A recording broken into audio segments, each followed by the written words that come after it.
Hello students, welcome back to DSOL YouTube channel. In the series of class 9th maths, we have completed 5 chapters till now, and now we are starting the chapter 6, which is about lines and angles. So without any delay, let's start our video. So chapter 6 is about lines and angles.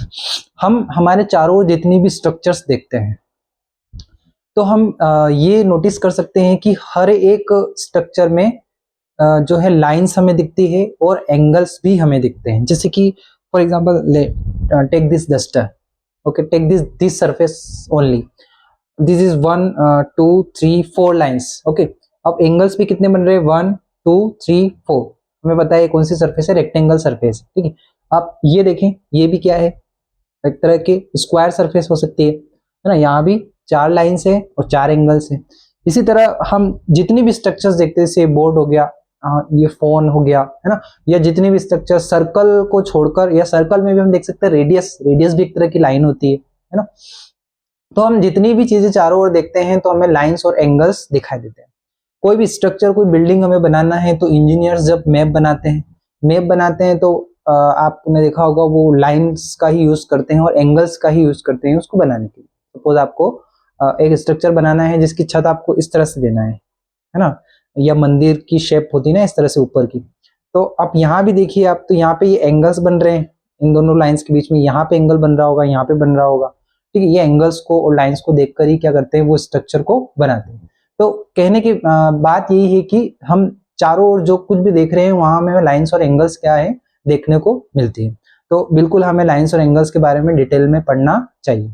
तो हम चलते हैं कुछ basic definitions की ओर जो हम previous classes में already पढ़ चुके हैं, है ना। जैसे कि सबसे पहले हम पढ़ते हैं कि लाइन सेगमेंट के बारे में। लाइन सेगमेंट तो लाइन सेगमेंट क्या होता है ना। और उससे पहले जानना होगा लाइन क्या होती है। तो सपोज ये ए पॉइंट है और ये बी पॉइंट। अब ये सपोज मैंने इन दोनों को मैच किया।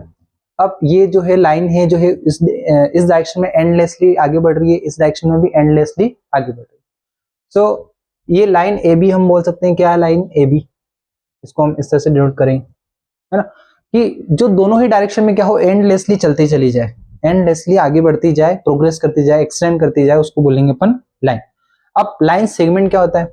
लाइन सेगमेंट लाइन का एक हिस्सा होता है, लाइन का एक हिस्सा होता है जिसके दोनों एंड्स टर्मिनेटेड हो जाते हैं। मतलब कि क्या, जैसे कि ये ए और ये बी, अब ये ए पॉइंट है और ये बी पॉइंट है और इसमें मैंने इनको मैच कर दिया।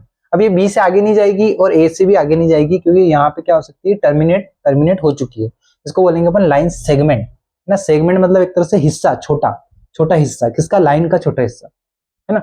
ये लाइन सेगमेंट हो गया। उसके बाद हमने रे पढ़ा है। रे क्या होता है? रे होता है कि जिसका एक तो स्टार्टिंग पॉइंट तो होता है, या इनिशियल पॉइंट तो होता है, लेकिन कोई एंड पॉइंट नहीं होता, क्योंकि ये इस डायरेक्शन में एंडलेसली आगे बढ़ रही है। ओके, सपोज मैं इसको ए नहीं दूं, यहाँ पे कोई पॉइंट बी दे दूं, ये क्या हो गई, ए बी रे, और इस डायरेक्शन में जा रही है तो ये एरो मैंने इस डायरेक्शन। और सेगमेंट को सिंपली ये इस तरह से बिना एरो की लाइन से शो करते, या फिर बिना एरो की लाइन ना भी खींचे और सिर्फ ए बी लिख दे तो वो भी लाइन सेगमेंट को बताएगा। और क्या क्या पढ़ा था हमने पिछली क्लासेस में? कोलिनियर पॉइंट्स, हाँ, कोलिनियर पॉइंट्स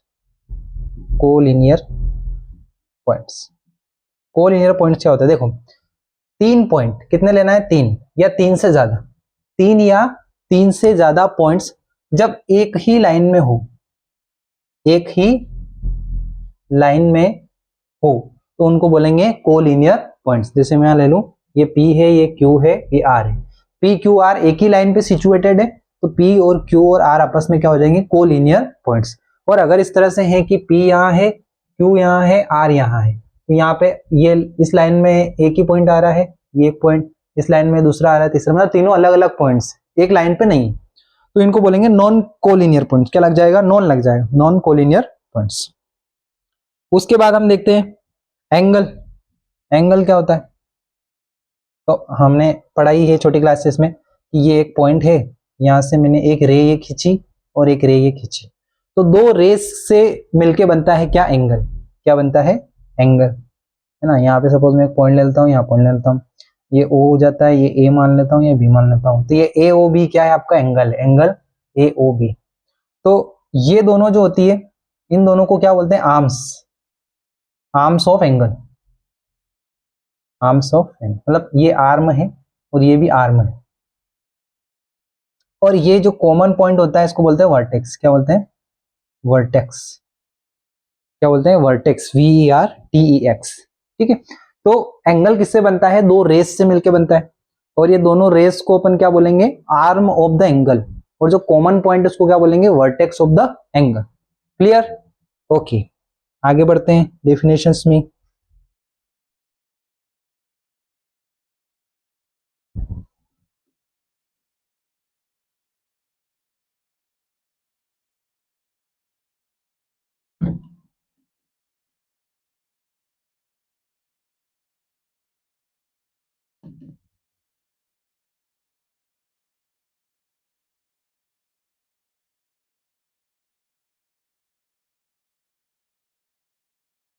चलिए, अब टाइप्स ऑफ एंगल्स हमने बहुत सारे पढ़े थे, जैसे कि एक्यूट एंगल।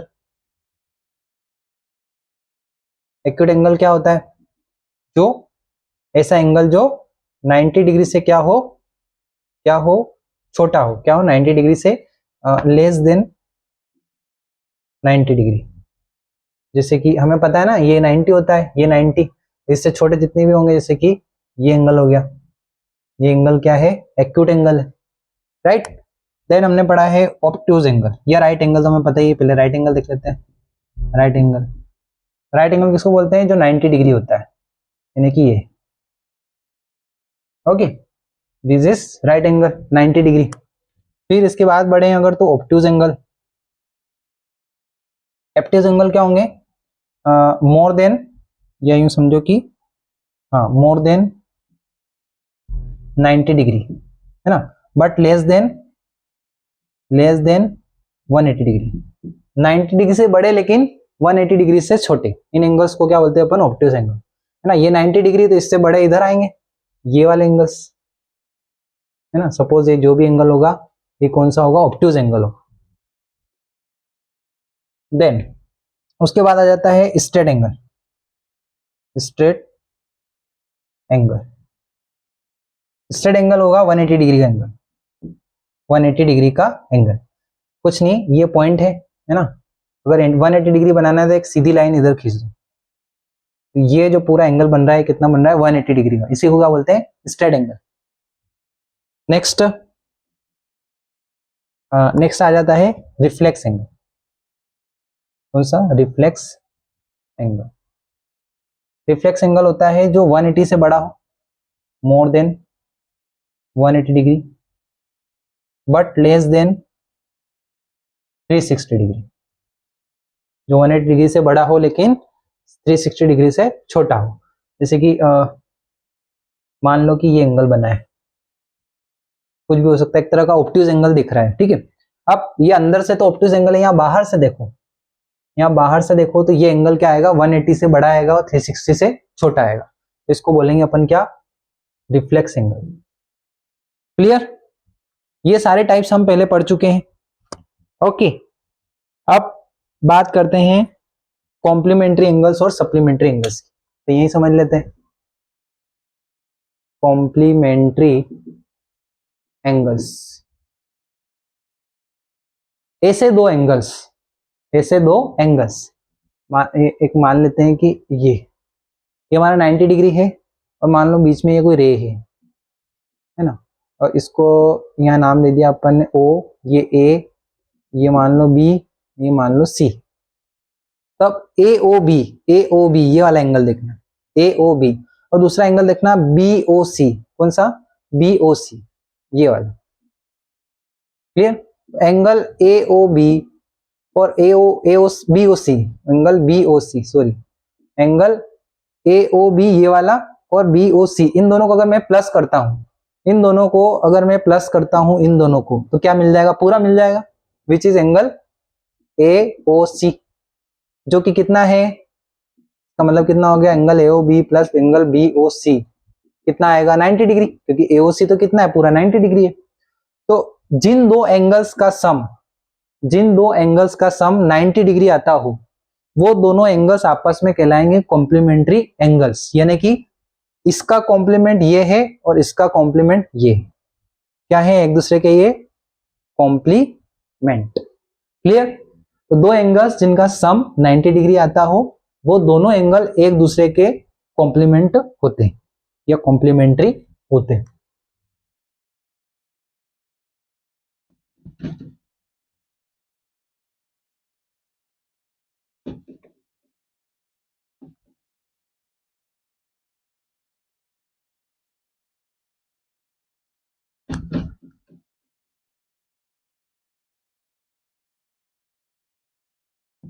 चलिए नेक्स्ट, इसी में supplementary angle. Supplementary angle, supplementary angle. देखो जैसे कि ये एक लाइन है ना, यहाँ बीच में कोई पॉइंट ओ है, ये पॉइंट ए है और ये पॉइंट बी है। यहाँ से मैंने एक रे बनाई इस तरह से और इसको नाम दे दिया सी। तो यहाँ पे ध्यान से देखना, एंगल बी ओ सी, कौन सा एंगल? ये वाला angle B O C plus angle A O C, कौन सा? एंगल ओ ए सी, ए ओ सी, ये वाला एंगल ए ओ सी।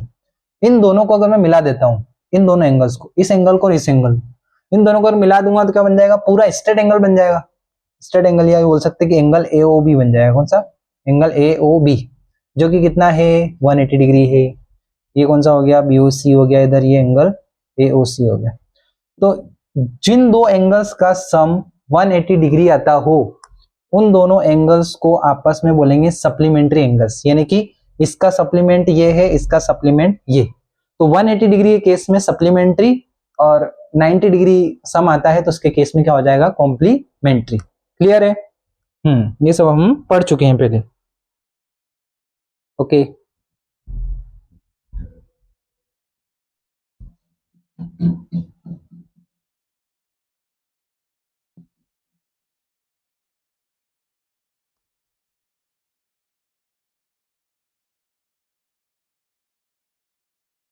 और क्या क्या देखना है इसमें बेसिक में?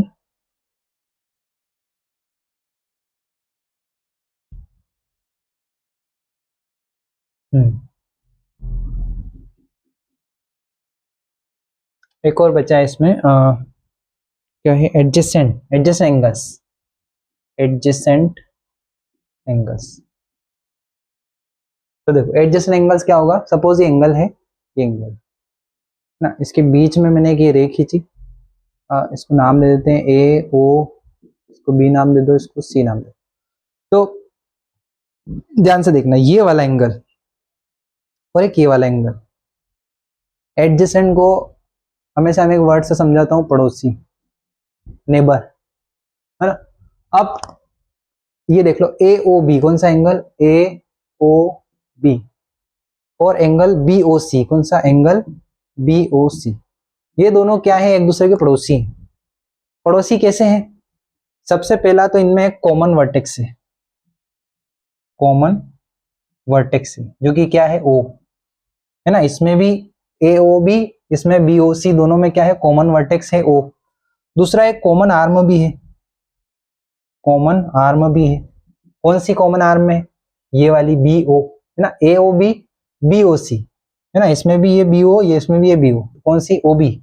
ओ बी कौन सी? इसमें कॉमन आर्म है। तो जब दो एंगल्स के बीच में कॉमन वर्टेक्स हो और एक कॉमन आर्म हो तो उन दोनों एंगल्स को क्या बोलेंगे? एडजेसेंट एंगल्स या पड़ोसी एंगल्स।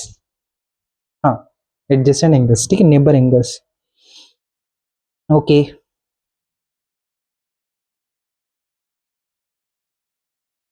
चलिए आगे देखते हैं।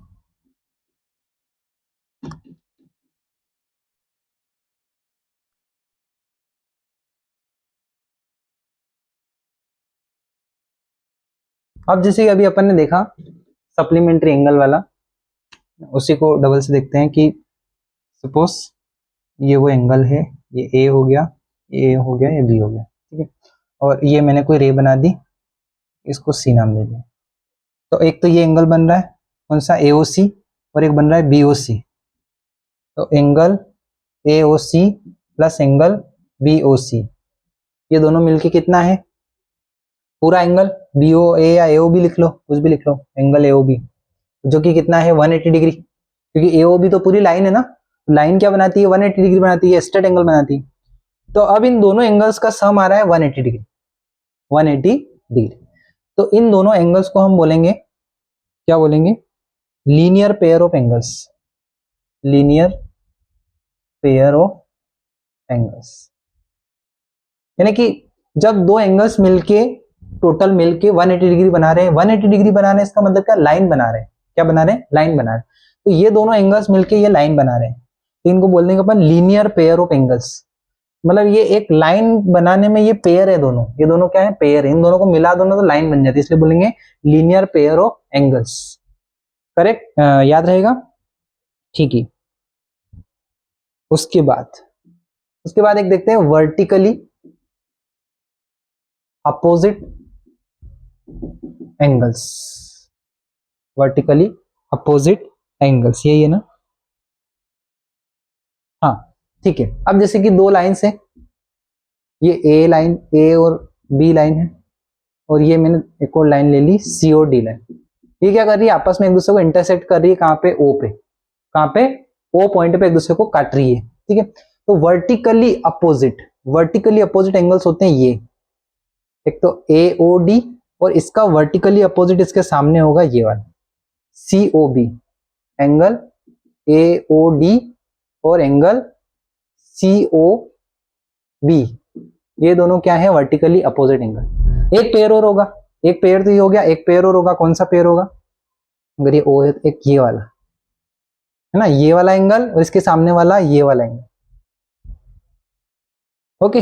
कौन सा है ये, AOC, एंगल AOC, और ये है एंगल देखो तो BOD, तो ये भी दोनों वर्टिकली अपोजिट एंगल्स हैं, और ये भी दोनों क्या हैं, वर्टिकली अपोजिट एंगल्स हैं। तो हमेशा क्या होंगे, ज्यादातर जब दो लाइन इंटरसेक्ट कर रही है तो two pair of vertically opposite angles मिलेंगे, है ना, एक जोड़ी ये होगी, एक जोड़ी ये होगी। ओके, नेक्स्ट देखते हैं हमें क्या पढ़ना है अब, ठीक है। तो हाँ, ये भी देख ही लेते हैं।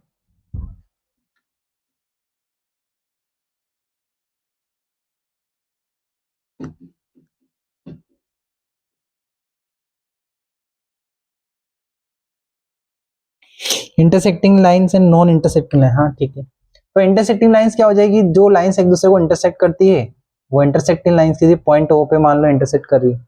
और पैरेलल लाइंस क्या हो जाएगी, जो कभी भी एक दूसरे को इंटरसेक्ट नहीं करती, या उन्हीं को बोलेंगे नॉन इंटरसेक्टिंग लाइंस, या इसी को बोल देंगे पैरेलल लाइंस, पैरेलल लाइंस, है ना, ये AB और ये मान लो CD।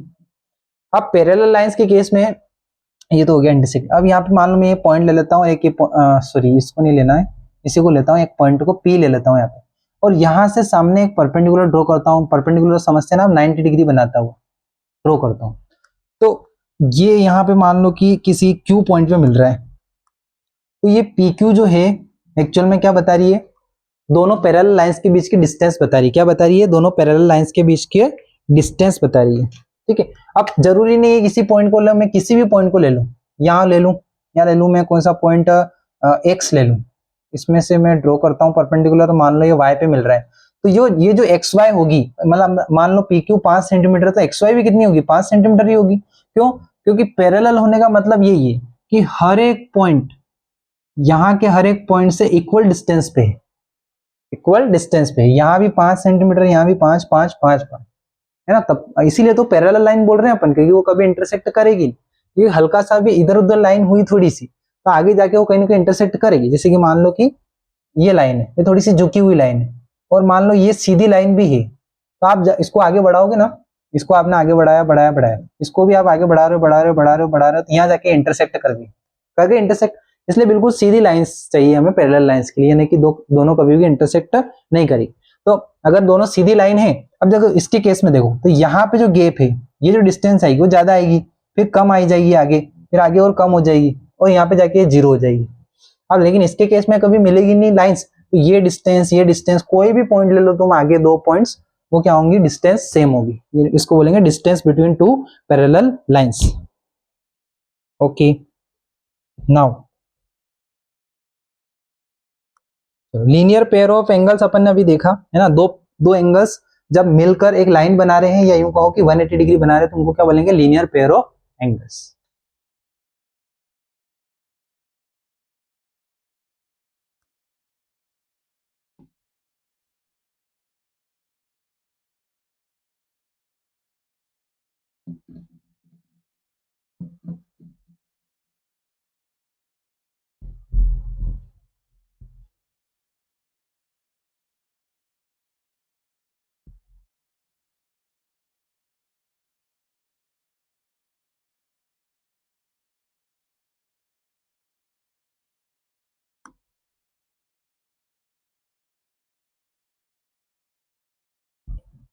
चलिए, आपकी इसमें एक एक्सियोम है, वो करते हैं एक्सियोम।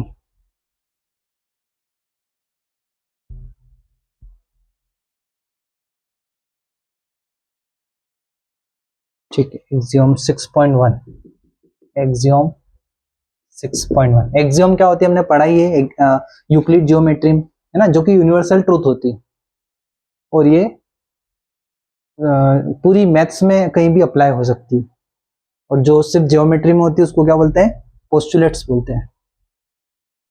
ये बोल रहा है कि if a ray stands on a line, on a line, यहाँ लिखता हूँ नीचे, then the sum of two adjacent angles so formed is 180 degree. What the statement is saying, if a ray stands on a line, मतलब कि ये line है, ए और B line है मान लो, और एक रे मैंने स्टैंड कर दी, खड़ी कर दी इसके ऊपर, मान लो ये रे है O C. Okay, if a ray stands on a line, then the sum of two adjacent angles so formed, मतलब रे को खड़ा करने की वजह से जो एडजेसेंट एंगल्स बन रहे हैं, कौन कौन से, एक तो ये और ये दोनों पड़ोसी एंगल्स बन रहे हैं ना, एडजेसेंट एंगल, इन दोनों, ये दोनों क्या बनाएंगे, 180 डिग्री बनाएंगे। ऑब्वियसली अभी आपने देखा ही है पहले लीनियर पेयर में, है ना, तो क्या हो जाएगा, ये एंगल ए ओ सी और plus angle B O C, ये कितना होगा, 180 डिग्री होगा। तो ये स्टेटमेंट अपने आप में सेल्फ प्रूव्ड है, क्लियर। या फिर इसका कन्वर्स भी हो सकता है, इसी का कन्वर्स, कन्वर्स क्या हो सकता है, कि क्या हो सकता है, if the sum of two adjacent angles is 180 degree, if, यहां से लेंगे इफ द, यहाँ पे इफ लग जाएगा, if the sum of two adjacent angles so is 180 degree, then the ray stands on a line, then the ray stands on a line. मतलब अगर दो एंगल्स का सम अगर 180 डिग्री आ रहा है, तो इसका मतलब है कि एक रे जो है खड़ी हुई है किसके ऊपर, लाइन के ऊपर। यहाँ तो क्या पढ़ा अपन ने, इसी का उल्टा पढ़ा, कि अगर एक लाइन के ऊपर एक रे खड़ी हुई है तो दो एडजेसेंट एंगल्स बनेंगे, और दोनों एडजेसेंट एंगल्स का सम कितना होगा, 180 डिग्री होगा। अब इसी का उल्टा बोलते हैं स्टूडेंट, कि अगर दो एडजेसेंट एंगल्स बने हुए हैं और उनका सम अगर 180 डिग्री आ रहा है, इसका मतलब कोई रे खड़ी हुई है किसके ऊपर, stand on line, it means the ray stands on line. Okay, तो ये अपने आप में सेल्फ प्रूव्ड है, राइट। जैसे कि मान लो कि ये कितना है, 125 और ये है 55, तो 125 प्लस 55 कितना हो जाएगा, ये 5 5 10 6, ये 180 हो गया, कितना। इसका मतलब ये दोनों एंगल्स क्या है, एडजेसेंट एंगल्स हैं, और ये किसकी वजह से बन रहे हैं, रे की वजह से, क्योंकि रे किस पे खड़ी है, लाइन के। ये एक्सियोम थी आपकी, एक एक्सियोम हो रहा है 6.2।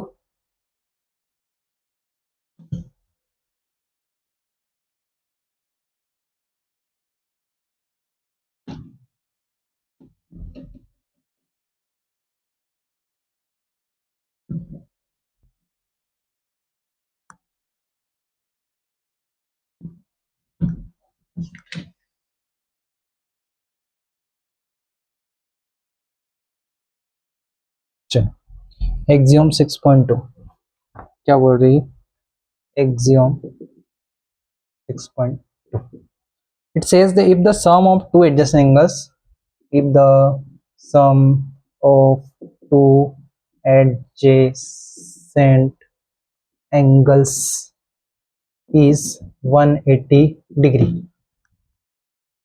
then the non-common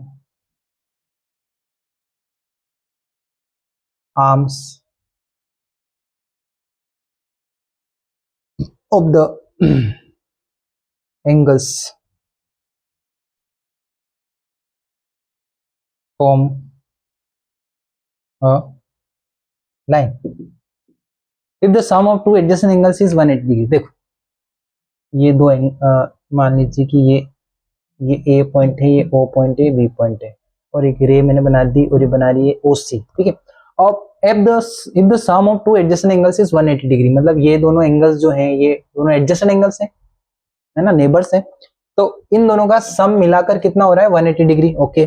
then the non common arm, non common arm, non common arm मतलब क्या, अब जहां पे मैं लिख रहा हूँ ए O C, angle A O C, और फिर मैं लिख रहा हूँ कौन सा, एंगल बी ओ सी, एंगल बी ओ सी, तो आप देख रहे हैं यहाँ पे कॉमन आर्म कौन सी, ओ सी, ओ सी, दोनों में ओ सी क्या आएगा, कॉमन आएगा।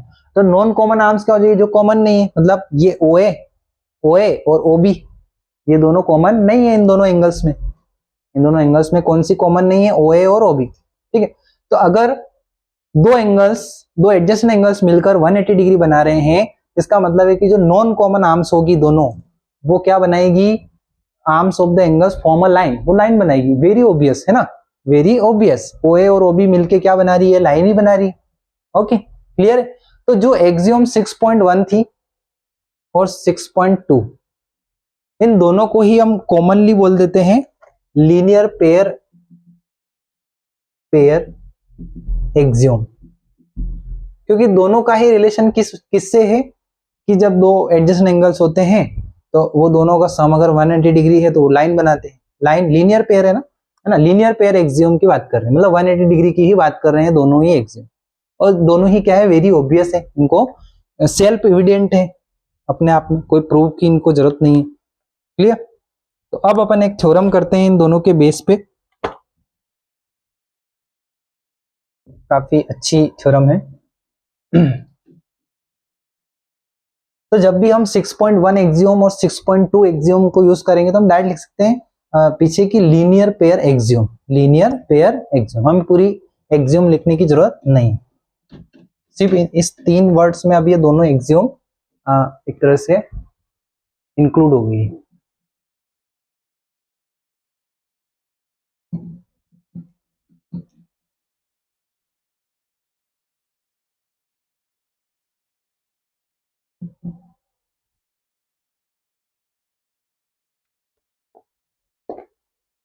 Now what the theorem is saying, theorem 6.1, theorem 6.1, if two lines intersect each other,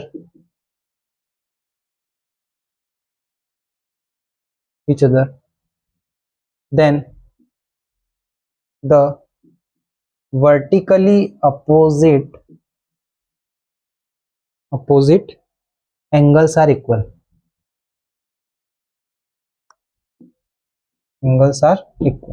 चलो इसको करते हैं, देखो if the two lines intersect each other, तो इसका प्रूफ सबसे पहले क्या बनाना चाहिए, हमें डायग्राम बनाना चाहिए, ये दो लाइन से और ये क्या कर रही है, एक दूसरे को इंटरसेक्ट कर रहे हैं, क्लियर।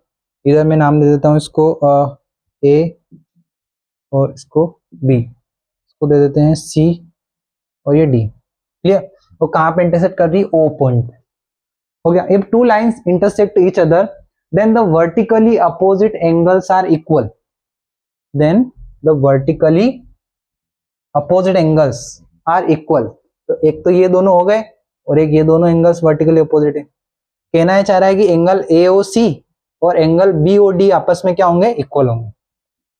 तो टू प्रूव क्या है, angle A O C equals angle B B O D, clear.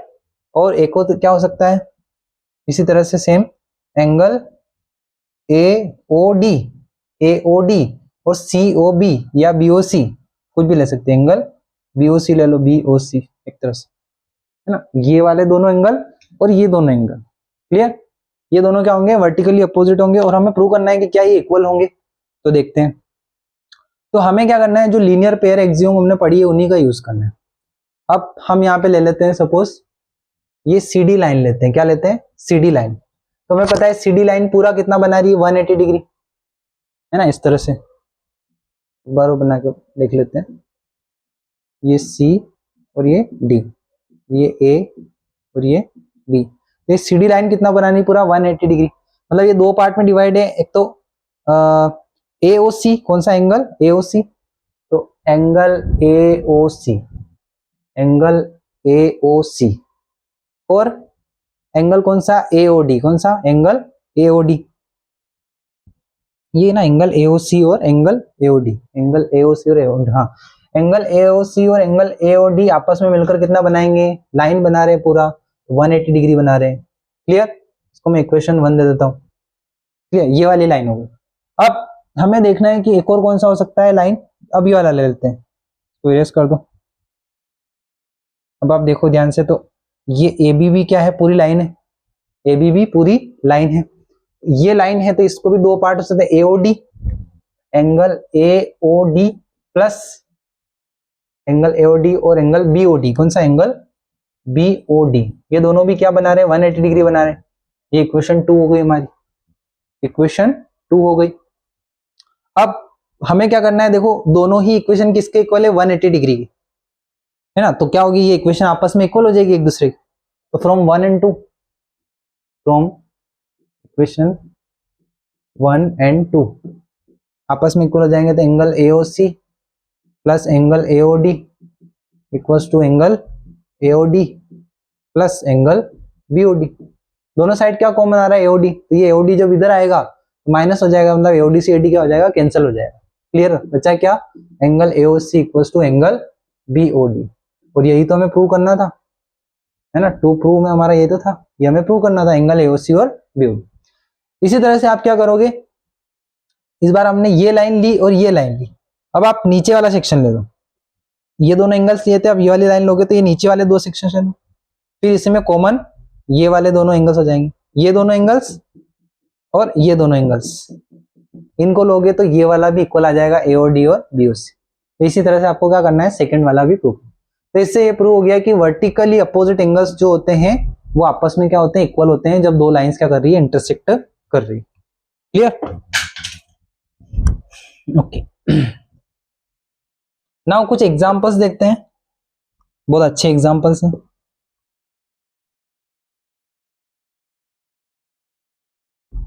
और यहां पर क्या लिखना है आपको, यहां पर ये कौन सी एक्सियोम यूज करी हमने, लीनियर पेयर एक्सियोम, एक्सियोम याद रखना है ना, ये लिखना बहुत जरूरी होता है, इसके मार्क्स मिलते हैं। रीजन देना बहुत जरूरी होता है कि हमने किया क्या, हमने ये किया है कि हमने वहां पे लीनियर पेयर एक्सियोम लगाई है।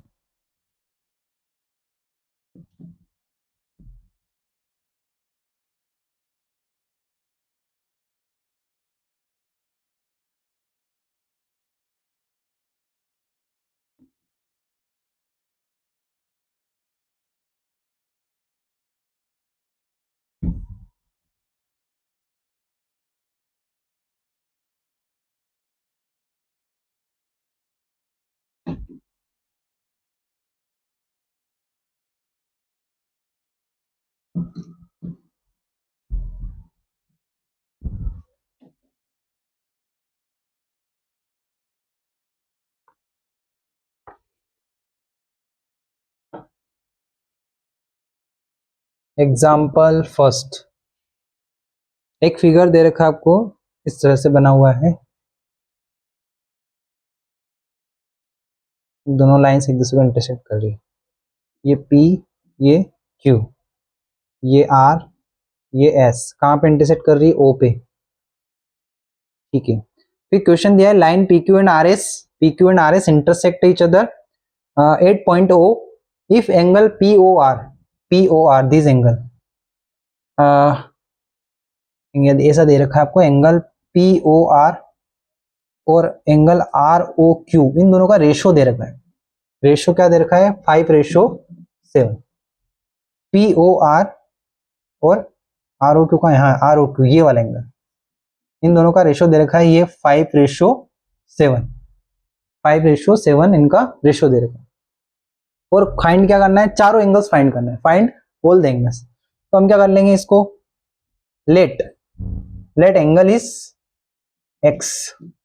मान लिया कि एंगल क्या है, बेसिक एंगल क्या हमारा x है। तो इसका मतलब क्या हो गया, एंगल POR कितना हो जाएगा? 5 × x 5x, और एंगल ROQ कितना हो जाएगा? 7x, है ना।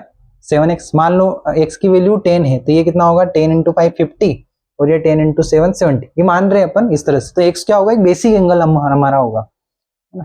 ओके, आगे देखते हैं। अब POR और ROQ हमें पता चल गया। POR और ROQ, ध्यान से देखो, ये पूरा है आपका 180 डिग्री। तो ये दोनों क्या हो गए? 180 डिग्री के एंगल के क्या हो गए? पार्ट्स हो गए या एडजेसेंट एंगल्स हो गए। तो हमें क्लियरली दिख रहा है यहाँ पे कि एंगल POR और प्लस एंगल ROQ दोनों मिलके क्या बना रहे हैं? 180 डिग्री। क्या लगाया हमने यहाँ पे? लीनियर पेयर एक्सियोम, क्योंकि दोनों मिलके क्या बना रहे हैं? लाइन बना रहे हैं। और POR कितना लिया है अपन ने? 5x, और ROQ 7x equals to 180 degree. Equation बन गई हमारे पास। 5x और 7x कितना हो जाएगा? 12x equals to 180 degree.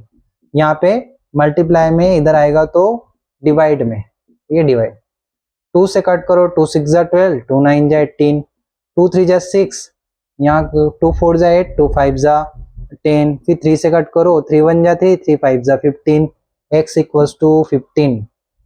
Basic angle कितना निकल के आया? 15 डिग्री। तो यहाँ से मल्टीप्लाई हो जाएगा तो एंगल POR कितना है? 5 × x, यानी कि 5 × 15, 15 5 जा 75 डिग्री। फिर एंगल ROQ कितना है? 7 × x, मतलब 7 × 15 कितना हो जाएगा? 105 डिग्री। एक एंगल निकल के आया है 75, ये कितना निकल के आया है? 75 डिग्री। एक सेकेंड, और ये निकल के आया आपका कितना? 105 डिग्री। अब हाल ही में अपन ने एक थ्योरम पढ़ी है कि जब दो लाइन एक दूसरे को इंटरसेक्ट करती है तो वर्टिकली अपोजिट एंगल्स आपस में क्या होते हैं? इक्वल होते हैं। तो हम उस थ्योरम का यूज करेंगे, है ना, बाय थ्योरम। अब वो थ्योरम पूरी लिखनी है आपको। वी नो दैट, क्या करेंगे? We know that when two lines intersect their vertical opposite angles are equal. So by theorem, उस थ्योरम से क्या हो जाएगा? थ्योरम एंगल POR जो है वही कौन सा एंगल हो जाएगा? ये सामने वाला कौन सा है? SOQ, angle SOQ। POR कितना निकला? POR 75 degree. तो एंगल SOQ भी कितना हो जाएगा? 75, या दोनों क्या हो जाएंगे? 75 एक तरह से। ठीक है, इसी तरह से जो ये 105 है तो ये भी कितना हो जाएगा? 105। कौन सा? POS, है ना। ये भी 75, ये भी 75। ये निकल गया, हमारे चारों एंगल्स निकल गए। क्लियर? वर्टिकली अपोजिट एंगल्स, या पीछे क्या लिख सकते हो उनके पीछे? वर्टिकली अपोजिट एंगल्स, है ना। इन 3 वर्ड्स में भी वो थ्योरम कवर हो जाती है। एक सेकंड में इंक डाल लेता हूं इसमें, फिर हम एग्जाम्पल 2 करते हैं।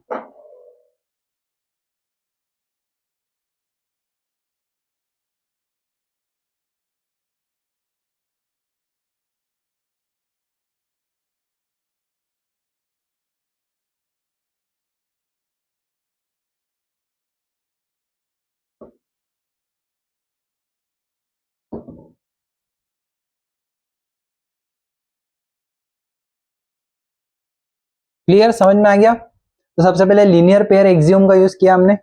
हमारे पास x की वैल्यू आ गई, फिर हमने वैल्यूज रख दी क्योंकि हमें रेशो दिया हुआ। फिर हमें पता है कि ये क्या है, दोनों वर्टिकली अपोजिट एंगल्स है और ये भी दोनों वर्टिकली अपोजिट, तो इनकी चारों एंगल्स की वैल्यू हमने यहाँ से निकाली। ओके, एग्जाम्पल 2 करते हैं अब।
इसमें आपको एक अगेन एक डायग्राम दे रखा है इस तरह से,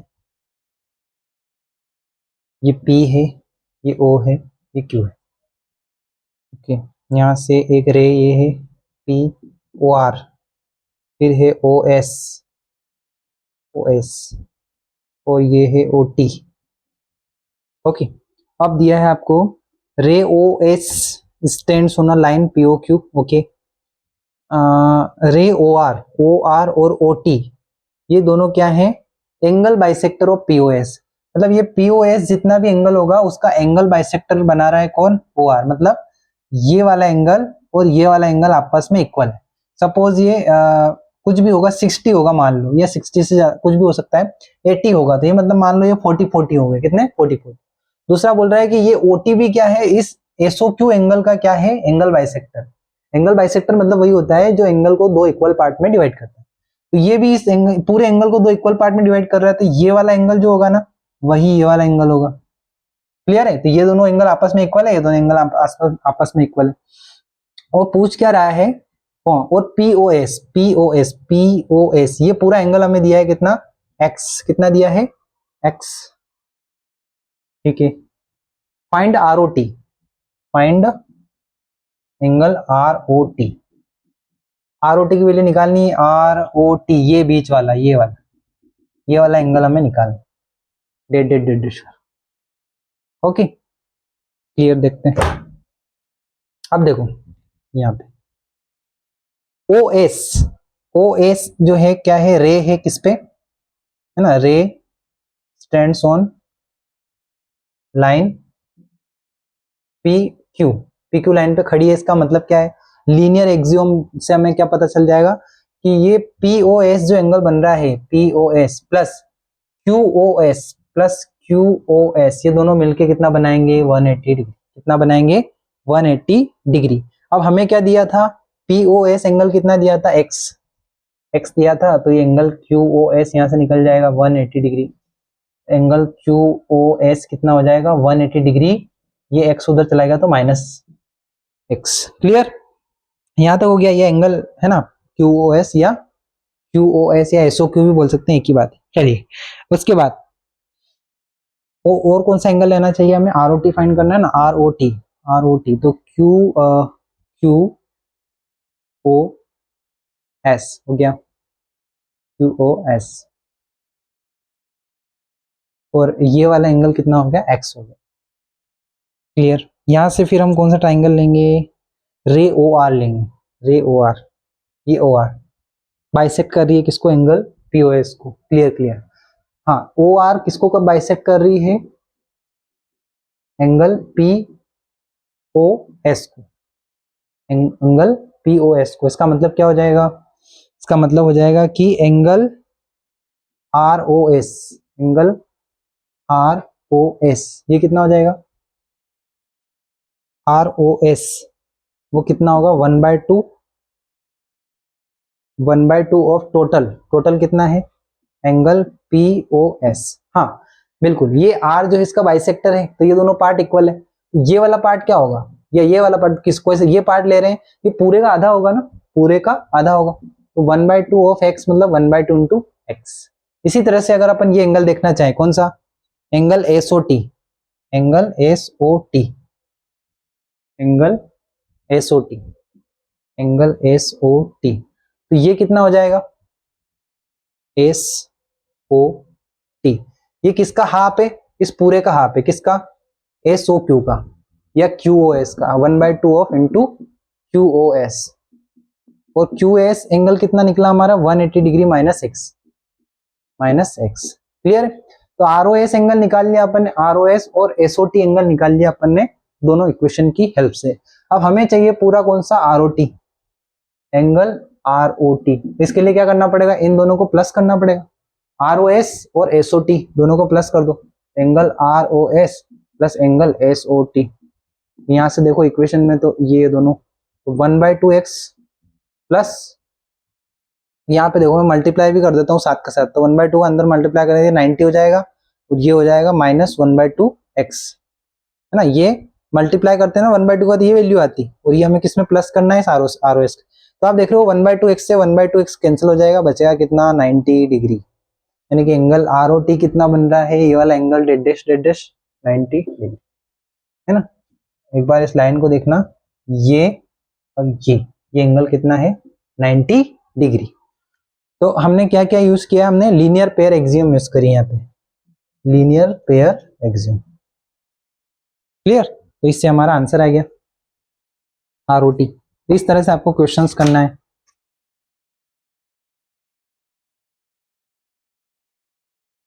अब चलिए एग्जाम्पल 3 जो है हम इसके नेक्स्ट पार्ट में करेंगे, जिसमें हम एक्सरसाइज भी पढ़ेंगे 6.3, क्लियर। तो इसको 2-3 पार्ट में कवर करते हैं पूरे चैप्टर को। So thank you for watching this video.